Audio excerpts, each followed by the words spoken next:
जितना ज़्यादा अंधेरी होती है संघर्ष की रात, सफलता का सूरज उतना ही तेज चमकता है। जी हाँ, यदि आप CUET 2022 की प्रिपरेशन कर रहे हैं और आपने टारगेट कर रखा है AU और BHU जैसी यूनिवर्सिटी या फिर वो यूनिवर्सिटी जहां पर जनरल टेस्ट अनिवार्य किया गया है, तो ये मान के चलिए ये वीडियो आपके लिए खास होने वाला है। रीजनिंग का पार्ट 2 हम इस वीडियो में आपको पढ़ाने जा रहे हैं और पार्ट 2 में जो चैप्टर हम लिए हैं उसका नाम है वर्गीकरण परीक्षण क्लासिफिकेशन टेस्ट। ठीक है, ये इसका दूसरा वीडियो है। पहले वीडियो का लिंक जो है डिस्क्रिप्शन में मिल जाएगा, उसको देख लीजिए या प्लेलिस्ट से जाकर आप देख लीजिए।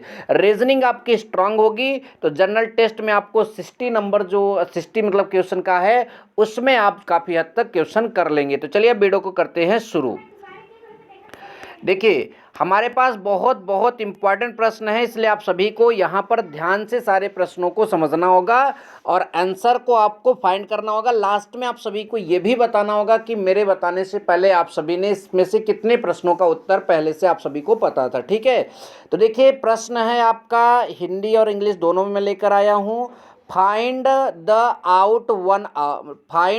आड वन आउट। ठीक है, मतलब इनमें से जो अलग है, डिफरेंट है, जो विषम है, उसको आपको सेलेक्ट करना है। ठीक है, उसी ऑप्शन पर सेलेक्ट करना है। सभी प्रश्नों में यही चीज़ लिखा हुआ है। ठीक है, तो देखिए हमारा पहला ऑप्शन है तैरना, दूसरा है आपका नौका चालन, तीसरा है गोताखोरी और चौथा है चालन। अंग्रेजी में भी लिखा है, अंग्रेजी वाले पढ़ लीजिए। ठीक है, तो देखिए तैरना जो है आपको पानी में ही होता है, नौका चालन भी आप पानी में ही करते हैं, गोताखोरी भी आप पानी में ही करते हैं।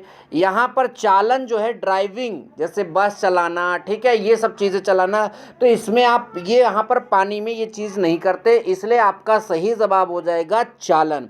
आई होप कि पहला प्रश्न आप सभी का सही समझ में आया। ठीक है, दूसरे में है ऑप्शन ए में ड्रामा एक्टर, आर्किटेक्ट, यहाँ पर आपका क्राफ्ट्समैन और क्लॉथ स्कर्ट। ठीक है, तो देखिए बहुत ध्यान से देखिए, मैं हिंदी में समझा रहा हूँ, अंग्रेजी वाले भी ध्यान दें।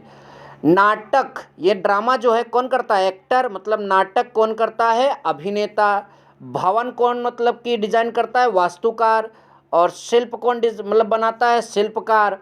और कपड़ा स्कर्ट थोड़ी पहनता है, कपड़ा जो है वो स्कर्ट थोड़ी पहनेगा, उसको भी कोई व्यक्ति पहनेगा। तो यहाँ पर इसमें जो है थोड़ा सा डिफरेंस दिख रहा है, इसलिए आपका क्या हो जाएगा? सही जवाब हो जाएगा। ठीक है, समझ में आ रहा है ना मेरी बात? तो ये आपका जो है यहाँ पर कपड़ा स्कर्ट है, यहाँ पर सही जवाब हो जाएगा। ठीक है, आगे चलेंगे। लंबा बौना, सॉरी लंबा छोटा, काला सफ़ेद, सिर टोपी, मित्र शत्रु। ठीक है, मतलब long short, black white, head cap, friend enemies. ठीक है, तो आप ज़रा ध्यान दीजिए, लंबा छोटा में अपोजिट का मतलब कि कॉन्सेप्ट दिख रहा है, मतलब कि विलोम शब्द का कॉन्सेप्ट दिख रहा है। काला सफ़ेद में भी वही, मित्र शत्रु में भी वही, लेकिन ये ऑप्शन नंबर सी जो आप सभी का है, ऑप्शन नंबर सी, इसमें ऐसा अपोजिट वाली बात नहीं दिख रहा है। सिर पर ही टोपी लगती है तो इसमें अपोजिट बात नहीं दिख रही है। नेक्स्ट है फाइंड, मतलब प्रश्न तो वही रहेगा, प्रश्न पढ़ने की जरूरत नहीं, ऑप्शन देखेंगे। गेहूं, चावल, जौ, सेम। ठीक है, गेहूं अनाज होता है, चावल भी अनाज होता है, ज्वार भी अनाज होता है, लेकिन सेम जो है आप सभी को पता है कि ये क्या होती है? सब्जी होती है। इसलिए यहाँ पर जो ऑड है, यहाँ पर जो अलग है, यहाँ पर जो विषम है, वो आपका सेम, बीन्स जो है आपका अलग हो जाएगा। राइट, तो ये आपका सही जवाब बन जाता है। ठीक है, आई होप कि आपको चौथा प्रश्न भी अच्छे से समझ में आ गया है। ठीक है, अब आगे चलेंगे। Find the odd one out. अरे मैं बार बार प्रश्न पढ़ रहा हूँ, प्रश्न बार बार नहीं पढ़ना चाहिए, बस क्वेश्चन को देखेंगे। देखिए बहुत बहुत इंपॉर्टेंट पांचवा प्रश्न है, हिंदी, तमिल, पंजाबी, उर्दू। हिंदी, तमिल, पंजाबी, उर्दू, चार की चारों भाषाएं हैं, तो ऐसा सोचोगे तो समानता मतलब देखने को मिलेगी। ठीक है, तो देखिए इस प्रश्न का वही जवाब दे पाएगा जो हिंदी के बारे में, मतलब भाषा के बारे में पढ़ाई किया होगा। ठीक है, उसको इसका जवाब पता होगा। और अगर आप भाषा के बारे में बहुत कम जानते हैं तो आप कोशिश कर लीजिए, 4 घंटे 5 घंटे आप जवाब नहीं दे पाएंगे, लेकिन अगर आपके पास भाषा की जानकारी है तो आप इस प्रश्न का जवाब देंगे। देखिए हिंदी, तमिल, पंजाबी, ये हमारी सभी स्वदेशी भाषाएं हैं, हमारे स्वदेश में ही उत्पन्न हुई हैं और उर्दू भाषा जो है ये स्वदेशी नहीं है, ये फारसी भाषा से उत्पन्न हुई है, जहाँ तक मेरा अनुमान है। ठीक है, तो आई होप कि जो है ये आप सबको समझ में आया। ठीक है, तो यहाँ पर जो आपका है सही जवाब जो इसमें बनेगा वो आपका उर्दू होगा। ठीक है, क्या होगा? उर्दू सही जवाब यहाँ पर बन जाएगा, मतलब अलग जो है। ठीक, फाइंड द आउट, मतलब फिर मैं क्वेश्चन पर आउट भी पढ़ रहा हूँ, उसको आउट की बजाय ऑड पढ़ना चाहिए। खैर चलिए देखिए, ऑप्शन ए लिखा है माउथ ऑर्गन, ऑप्शन बी लिखा है इलेक्ट्रॉनिक गिटार, ऑप्शन सी लिखा है कीवर्ड, एंड ऑप्शन डी लिखा है सोनाटा। तो देखिए माउथ ऑर्गन क्या होता है? एक प्रकार का इंस्ट्रूमेंट बजाने वाला जो होता है, ठीक है, जो माउथ से बजाया जाता है। इलेक्ट्रॉनिक गिटार सबको पता है कि वो भी बजाने वाला ही चीज़ है। कीबोर्ड भी मतलब कि बजाने वाली चीज़ में आएगा, जैसे हारमोनिया में कीबोर्ड होता है, आप दबाते हो, ठीक है, तो ये भी आएगा। सोनाटा जो है यहाँ पर डिफरेंस दिख रहा है। सोनाटा से दो अर्थ निकलते हैं, एक सोनाटा कंपनी होती है और एक सोनाटा संगीत का एक टाइप भी है। जिनको संगीत में जानकारी होगी वो अच्छे समझते हैं। ठीक है, तो सोनाटा एक संगीत का टाइप भी है, इस वजह से डिफरेंट है। बाकी सब संगीत को उत्पन्न करने वाले यंत्र हैं और ये एक संगीत का टाइप है, इसलिए ये आपका डिफरेंस होगा यहाँ पर। आई होप कि 6 नंबर प्रश्न भी आप सभी को बहुत बहुत अच्छे से समझ में आ गया। ठीक है, चलेंगे आगे, प्रश्नों को देखेंगे।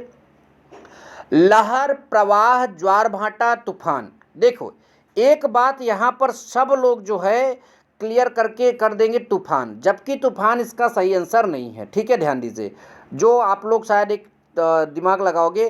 देखो वहाँ पर बहुत बारीक आप सभी इसको समझना होगा, जितना आप सूक्ष्म स्तर पर सोच सकते हैं, जितना आप मतलब माइक्रो लेवल पर थिंक कर सकते हैं, उतना ही आप आगे सही करके जाएंगे। ठीक है, तो अब आप पूछो कि गुरुजी ये वाला आंसर हुआ सही काहे हुआ? ठीक है, तो देखिए मैं आप सभी को बता दूं कि ज्वार एंड रिफ्लेक्स मतलब ज्वार एंड भाटा जो है इसलिए सही हुआ। लहर जो है वो हवा में भी उत्पन्न हो सकती है, जब पानी उन्नी बरसा है, और पानी में भी उत्पन्न होती है, हवा भी बहती है, पानी भी बहता है। तूफान हवा में भी आता है, समुद्र में भी, पानी में भी आता है। अब कह दो ज्वार भाटा हवा में उत्पन्न हो जाए, ऐसा होगा क्या? नहीं होगा। तो देखिए अब हो सकता है आप कोई लॉजिक लगाकर तूफान को सेलेक्ट कर ले, फिर भी बुक में यही कारण दिया है और इसी को जो है सेलेक्ट माना गया है, मतलब सही आंसर माना गया, राइट। तो इसलिए हम तो यही बताएंगे, आपकी मर्जी, चाहे जो बताओ। अगला है आपका 8 नंबर प्रश्न में, परिश्रमी, गौरवपूर्ण, असहमत, समर्पित, मतलब हार्ड वर्किंग, प्राउड, डिसएग्री और आपका डेडिकेटेड। तो देखिए परिश्रमी, गौरवपूर्ण और समर्पित, इन सब में सिमिलैरिटीज दिख रही हैं। ये सब सारे शब्द एक दूसरे के मतलब की समानार्थी दिख रही हैं, बट असहमत, डिसएग्री जो है इससे बिल्कुल अलग दिख रहा है, इसलिए इसमें जो है सही जवाब जो बनकर आएगा वो आपका डिसएग्री होगा, अर्थात असहमत होगा। ठीक है, आई होप कि ये वाला प्रश्न भी आप सभी को अच्छे से क्लियर आउट हो गया। ठीक है, आगे चलेंगे। अगला है, देखिए इसमें एक का तो मुझे पता ही नहीं कि ये क्या होता है, जैसा कि अभी तक मैंने जो पढ़ाई किया है, मैंने बहुत ज़्यादा नहीं पढ़ा है, 2 पॉइंट पढ़ा ही है। ठीक है, 0.2, ठीक है, 1% भी मैंने अभी तक कुछ नहीं पढ़ा, लेकिन जो भी मैंने पढ़ा है उसमें इसको अभी तक मैंने मतलब मेरे सामने आया ही नहीं, या फिर आया होगा तो मैंने उतना केयर नहीं किया है, तो इसके बारे में तो मुझे कोई नॉलेज नहीं है। अब देखिए, और सही जवाब भी इत्तेफाक से यही होगा यहाँ पर, क्यों, आइए देखते हैं। डायनासोर क्या है? एक जीव है, एक जानवर है। एक श्रृंगी क्या है? एक जीव है, एक जानवर है। और जलपरी क्या है? एक जीव है, या फिर जानवर ही बोलिए, जीव तो शब्द आ रहा है इसमें, लेकिन जब इस तरह से इतना आप समझ लेंगे तो अगर 3 में समानता पा गई, चौथा अपने आप डिफरेंस हो जाएगा, वो अलग हो ही जाएगा। इस वजह से मैं इसको क्लिक कर दे रहा हूँ, और अगर आपका इसका जवाब पता होगा तो कमेंट सेक्शन में मेंशन ज़रूर करिएगा। ठीक है, अगला, रन, स्विंग, डांस, ब्रीथ, मतलब दौड़ना, तैरना, नाचना, सांस लेना। भैया दौड़बत काहे से दौड़ब? पैर से दौड़ब। तरबत काहे से तरब? मतलब उसमें भी पैर की जरूरत पड़ेगी। नाचोगे तो काहे से नाचोगे? पैर से ही नाचोगे। लेकिन सांस लोगे तो क्या पैर से खींचोगे ऑक्सीजन और कार्बन डाइऑक्साइड भेजोगे पैर से? नहीं भैया, इसको तो नाक से करेंगे। तो जाहिर सी बात है डिफरेंस कौन सा हो जाएगा? ब्रीथ मतलब सांस लेना। आई होप कि लॉजिक समझ में आ रहा है, और ये हमने जो बीच में लैंग्वेज इस्तेमाल की ये भी आपको मज़ा दे रहा है। ठीक है, आगे चलेंगे। अगला है छिपना, प्रकट करना, छिपाना, प्रकट करना, ढकना, गुप्त रखना। अंग्रेजी में टू कॉन्सियल, ठीक है। To show, to cover, to hide. देखिए छिपाना मतलब कि समझ रहे हो ना, ढकना, गुप्त रखना, इन तीनों में सिमिलरिटीज पाई जा रही हैं, इन तीनों में समानताएं पाई जा रही हैं। बट प्रकट करना, दिखा देना, उन सब में अलग कर रहे थे, किसी को दिखाना नहीं है, लेकिन इसमें क्या हो रहा है, प्रकट करना, दिखा देना। तो आई होप कि ये तीनों से एकदम डिफरेंस है, इसलिए आपका जो है यही सही जवाब होगा, यही करेक्ट जवाब होगा। आई होप कि ये प्रश्न भी आपको अच्छे से क्लियर हो गया। नंबर नेक्स्ट, फाइंड द, मैं प्रश्न क्यों पढ़ रहा हूँ जब आप तो उसमें मतलब प्रश्न तो लगभग एक जैसा है ना, आंसर सेलेक्ट करना है। वायुयान, पक्षी, टैंकर, हवाई छतरी। रन, मतलब रन लिख दिया, थोड़ा सा ये यहाँ पर जो है ये वाला पन्ना खोलते हैं, उसमें वही सही लिखा था, ठीक है। तो वायुयान को हम क्या बोलते हैं, एरोप्लेन, पक्षी को क्या बोलते हैं, बर्ड, टैंकर को टैंकर, और हवाई छतरी को एयर अम्ब्रेला। देखो वायुयान जो एरोप्लेन उड़ेगी तो कहाँ में उड़ेगी, हवा में, ठीक है, इस तरह से। बर्ड पक्षी उड़ेगी कहाँ में उड़ेगी, ये भी हवा में, हवाई छतरी भी हवा में। अब कहेंगे टैंकर गुरुजी हम हवा में लेकर चलेंगे, तो भैया आप जो है अद्भुत हो, लेकिन प्रश्न के हिसाब से जो जवाब सही निकलने वाला है वो आपका यही निकलने वाला है, कौन सा, टैंकर। आई होप कि आपको समझ में आया, ठीक है। आगे चलेंगे, अगला वाला प्रश्न देखेंगे, ठीक है। देखिए आगे के जो प्रश्न हैं प्योर हिंदी में हैं, तो यदि आप अगर इतना समझदार हैं तो आगे इतनी दिक्कत आपको नहीं होनी चाहिए। देखिए पहले में लिखा है तालाब, झील, दूसरे में पिस्तौल, बंदूक, तीसरे में कार, बस, और चौथे में चर्च, स्मारक, ठीक है।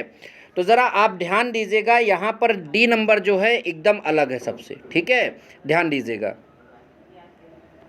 क्यों, क्योंकि तालाब, झील दोनों में पानी भरा रहता है, पिस्तौल, बंदूक दोनों में से गोली छोड़ी जाती है, कार, बस दोनों से यात्रियों के वाहन, मतलब दोनों यात्रियों के वाहन है, जबकि चर्च और स्मारक में ऐसी कोई समानता नहीं दिखती है, ठीक है, ध्यान दीजिएगा। अगला है मकान, अपार्टमेंट, भवन, संस्था, ठीक है। तो इसमें आपका अलग क्या है ये यहाँ पर हमको मतलब समझना है, ठीक है। तो देखिए मकान, अपार्टमेंट, भवन, तीनों का अर्थ घर होता है। मकान में भी मतलब लोग रहते हैं, अपार्टमेंट भी रहते हैं, अपार्टमेंट शहर में होता है, भवन में भी रहते हैं। और संस्था जो है यहाँ पर संस्था का अर्थ घर नहीं होता, ठीक है। तो ये बात आप सब लोग ध्यान देंगे, यहाँ पर सही जवाब जो बन रहा है वो आपका क्या हो जाएगा, संस्था हो जाएगा, ठीक है, ये वाला आपका सही जवाब हो जाएगा। ठीक, आगे चलेंगे, अगला देखेंगे, ठीक है। अगला आपका है पृथ्वी, बृहस्पति, बुध, चंद्रमा। पृथ्वी को तो अर्थ कहते हैं, बृहस्पति को शायद जुपिटर कहते होंगे, अंग्रेजी मेरी थोड़ी वीक है, बुध को शायद मरकरी कहते हैं, और चंद्रमा को मून कहते हैं, ठीक है। इनमें डिफरेंट क्या है, तो देखिए अगर हम बात करें चंद्रमा की, मून की, तो मून जो है एक उपग्रह है, बाकी सारे ग्रह हैं। सेब, आम, आलू, नारंगी। आलू को छोड़ दीजिए तो बहुत सिंपल चीज़ है, आलू को छोड़ दीजिए तो सभी जो चीज़ें हैं वो फल हैं, बट आलू एक सब्जी है। आई होप कि ये बात आपको समझ में आ गई। आगे देखेंगे, अगला प्रश्न देखेंगे, 26 नंबर जो है, मतलब 26 नंबर नहीं है, हो सकता यहाँ पर ये 17वां ये नंबर होगा, लेकिन जिस बुक से मैंने इसको कवर किया है वो उसमें 26वां नंबर है। खैर, लिखा है बहुतायत, प्रचुर, बहुत अधिक, विस्तृत, ठीक है। ये हमारे पास यहाँ पर क्वेश्चन में दिया गया है और इसमें हमको जवाब देखना, ठीक है। यहाँ पर लिखा है विस्तृत को छोड़कर, अगर हम बात करें विस्तृत को छोड़कर, अन्य सभी का अर्थ जो है संख्या या मात्रा से है, जबकि विस्तृत का अर्थ है फैलने या फैला हुआ। देखिए ये भी आपको ध्यान से समझिएगा, विस्तृत में भी ऐसा लगेगा कि मिल रहा है, नहीं, बहुतायत संख्या से अर्थ देता है, प्रचुर कहते हैं प्रचुर मात्रा में, और बहुत अधिक ये भी संख्या से, लेकिन विस्तृत जो है ये फैला हुआ चीज़ से होता है, ठीक है, काफ़ी मतलब कि क्या कहते हैं इसका फैला हुआ क्षेत्र होता है, ठीक है। अगला है आपका कलम, कैलकुलेटर, स्याही, रबड़। अगर हम इसमें बात करें तो कौन डिफरेंट है, तो ये आपका कैलकुलेटर, यहाँ पर ऑप्शन नंबर बी जो है डिफरेंट हो जाएगा। क्यों, क्योंकि जो कैलकुलेटर को छोड़ दीजिए तो सभी स्टेशनरी के अंतर्गत आते हैं, जबकि कैलकुलेटर जो है स्टेशनरी के अंतर्गत नहीं आता, ठीक है। आई होप कि आपको समझ में आ रहा है, ठीक है। अगला है नम्र, विनीत, सभ्य, राजनैतिक, ठीक, 28 नंबर। तो राजनैतिक को छोड़ दिया जाए तो जो आपका मतलब कि सभी जो हैं उनके भाव का अर्थ स्पष्ट होता है, जबकि राजनीतिक का भाव इस अर्थ जो उसका भाव का मतलब राजनीतिक का भाव अर्थ नहीं स्पष्ट होता, ठीक है। उन मतलब अगला नंबर क्वेश्चन है सलाहकार, निजी शिक्षक, प्रशिक्षक, व्याख्याता। तो 29 नंबर में सलाहकार को छोड़ दिया जाए तो अन्य सभी शिक्षा देने वाले हैं, जबकि सलाहकार किसी विषय पर अपनी सलाह देता है। समझ में आ रहा है? अगला मक्खी, मधुमक्खी, खटमल, तिलचट्टा हमारे पास हैं, ठीक है। तो इसमें जो है मधुमक्खी को अगर हम छोड़ दें, सभी मनुष्यों के लिए हानिकारक कीट है, जबकि मधुमक्खी जो है एक लाभकारी कीट है, सबको पता है, मधु देती है, हनी देती है। अगला परिकल्पना, प्रयोग, अनुमान, पूर्वानुमान, ठीक है। तो देखिए प्रयोग को अगर हम छोड़ दें तो अन्य सभी का संबंध कल्पना से है। आप ध्यान दीजिए, परिकल्पना, अनुमान, पूर्वानुमान, तो ये समझ में आ रहा है ना। तो इसी तरह से आप सभी लोग अपना जो है लॉजिक लगाकर ही उसके सटीकता तक पहुंचिएगा। जब तक आप उत्तर की सटीकता तक नहीं पहुंचेंगे तब तक आपके लिए थोड़ी सी मुश्किल होगी। इन प्रश्नों को आप क्लियर ज़रूर कर लीजिए। अगला आपका है अंगूठी, टायर, प्लेट, चूड़ी, ठीक है। ये हमारे पास यहाँ पर दिया गया है अंगूठी, टायर, प्लेट, चूड़ी। तो इसमें आपका सही जवाब अगर हमको ढूंढना है तो प्लेट जो है, इसको थाली भी बोलते हैं, तो प्लेट जो है इसको छोड़ दिया जाए तो सारी चीज़ें जो हैं यहाँ वृत्ताकार है। देखिए क्या लॉजिक लगाया। अंगूठी जो है इस तरह से वृत्ताकार होती है, टायर जो है वो भी आपका जो है वृत्ताकार होता है, चूड़ी जो है वो भी वृत्ताकार होती है, लेकिन प्लेट जो है ज़रूरी नहीं कि वो वृत्ताकार होती है, ठीक है। कुछ प्लेटें वृत्ताकार होती है लेकिन कुछ प्लेटें ऐसे भी होती हैं। तो इसलिए यहाँ पर आपका जो लॉजिक है वो यही है और प्लेट यहाँ पर सही जवाब हो जाएगा, राइट।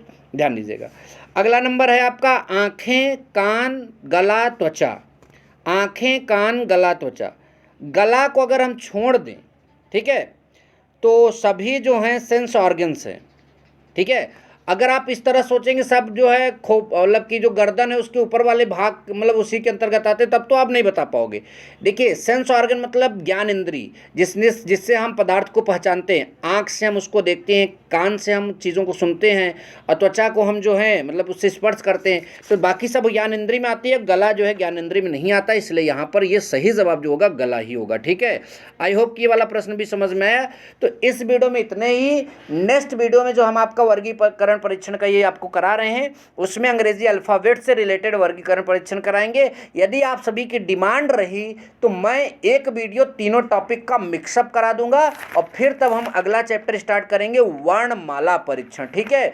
वो भी आप सभी का, यहाँ जो आपका अक्षर वाला लिया जाएगा ना, वर्णमाला इसमें भी है लेकिन इसमें जो है अक्षर दिए जाएंगे, और अगले वाले में वर्णमाला जो है पूरे वर्णमाला से रिलेटेड जो भी बात है कि वो कैसरे पोजीशन पर है, उसके दाएं कौन है, उसके बाएं कौन है, उसके सामने कौन है, उसका अपोजिट कौन है, वो वाला आपका अगला चैप्टर होगा। आई होप कि इस वीडियो से काफ़ी कुछ सीखने को मिला और आपका ज्ञान भी काफ़ी बढ़ा है। और यहाँ तक आप सभी का जो है बहुत बहुत आभार जो कि आपने यहाँ तक का समय दिया वीडियो देखने के लिए। मिलेंगे नेक्स्ट वीडियो में। Thank you so much. जय हिंद, वंदे मातरम।